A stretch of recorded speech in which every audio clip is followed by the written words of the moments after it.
A storm, a shortcut, and a hard lesson. The sky had already turned dark long before the sun was supposed to set. Thick gray clouds rolled in quickly, covering the small town like a heavy blanket. People hurried inside their homes. Shops closed earlier than usual, and the wind carried a warning that something strong was coming.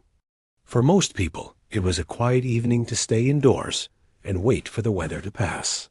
But for 19-year-old Farhan, it was a night filled with pressure, frustration, and a decision he would soon regret. Farhan had gone to visit his older cousin in another town. What was supposed to be a short 2-hour visit stretched into 4 hours because they lost track of time talking about college, work, and future plans. When Farhan finally checked his phone, he saw several missed calls from his mother. She worried easily, especially when it came to driving at night, but Farhan always believed she exaggerated things. He quickly texted her, saying he was on his way and would be home soon. What he didn't mention was the storm forming above him. The first few minutes of the drive were calm. The air smelled like wet soil, and the wind brushed against the sides of his car. But as he left the town limits, the first drops of rain hit the windshield. Within moments, the rain became heavier, turning into a strong downpour that made the road look like a dark river. His wipers struggled to clear the glass, moving so fast they squeaked with every swipe. Farhan leaned closer to the wheel, trying to focus despite the noise of the rain hammering the roof.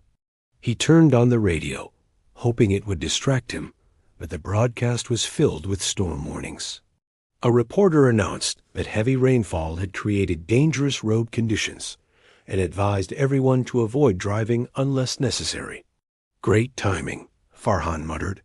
He wasn't scared yet, but he felt the pressure building. He just wanted to get home as quickly as possible.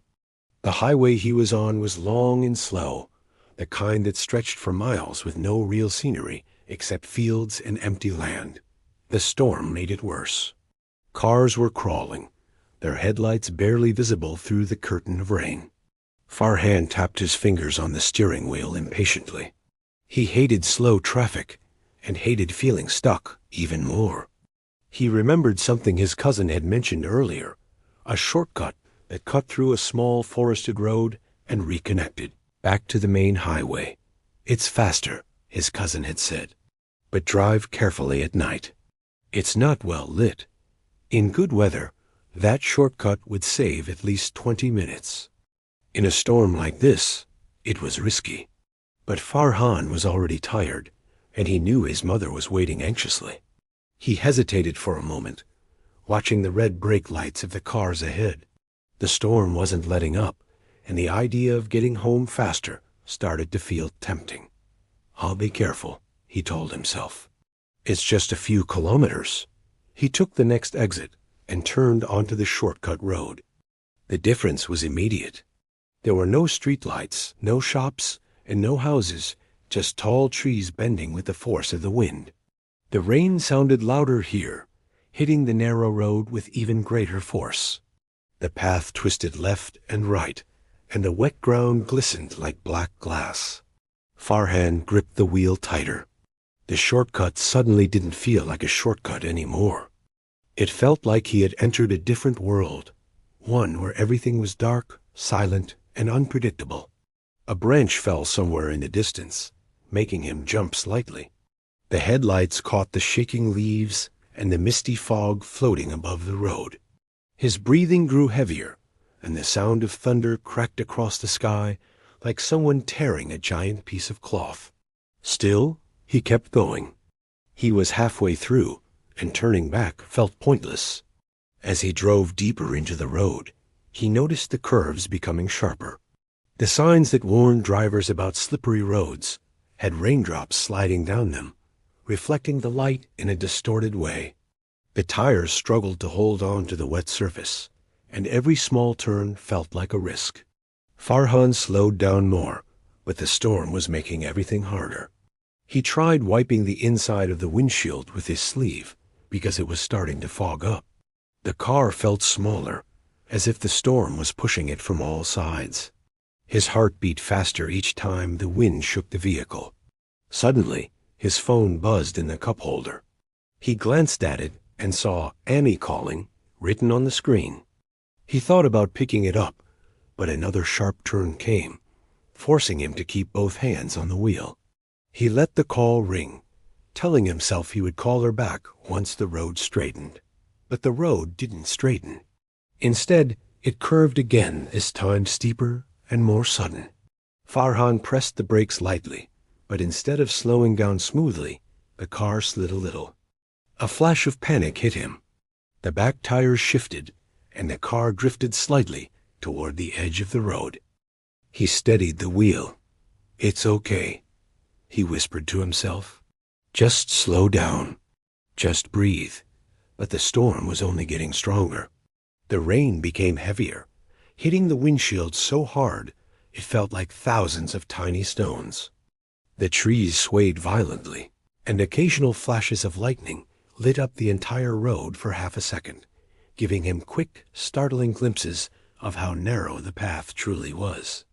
Another call buzzed. He ignored it again. He regretted taking this shortcut, but it was too late. He had no choice but to keep going. A few minutes later, the worst happened. Farhan approached a downward slope he didn't notice earlier. The road dipped sharply and curved at the same time. His headlights hit the slope too late, and by the time he realized how steep it was, the car was already sliding faster than he could control. He pressed the brakes, but the tires skidded on the slippery surface. The whole car trembled. "No, no, no, stop," he shouted, but the car didn't listen. The back end fishtailed, swinging to the right, then to the left. Farhan fought the wheel desperately, trying to straighten the car, but the slope combined with the rain gave him no grip. His heart pounded so hard, he felt it in his throat. A wave of fear rushed through him as the car moved like it had a mind of its own. The car slid off the main road, hitting the muddy side path. Mud splashed up against the windows. The wheels spun wildly, losing all traction. For a moment, Farhan thought the car might flip, but instead it slid into a shallow ditch where it finally came to a rough, jarring stop. The engine sputtered and then went silent.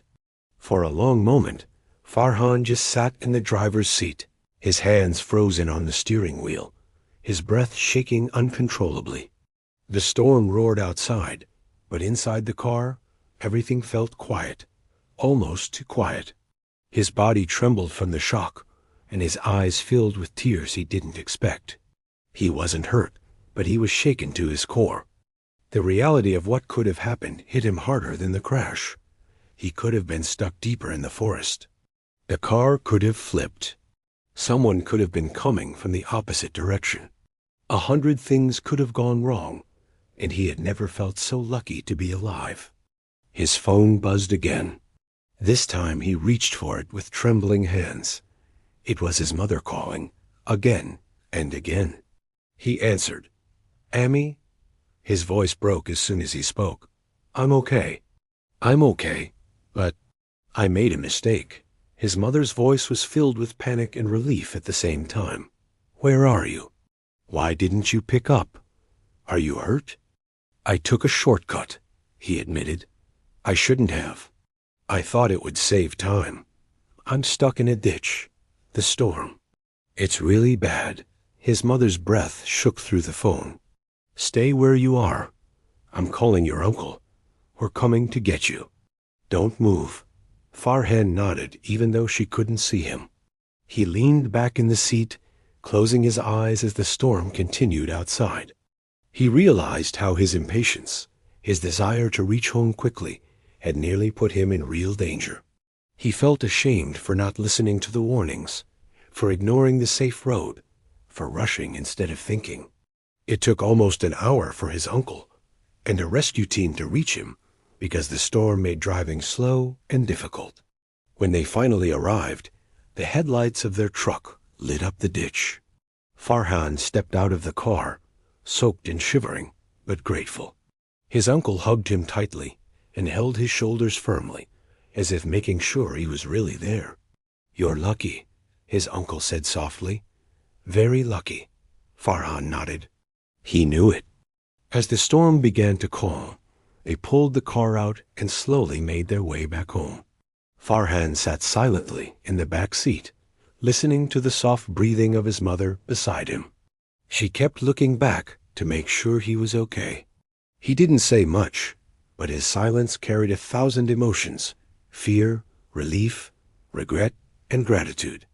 When he finally reached home, he walked into his room and sat on the edge of his bed for a long time.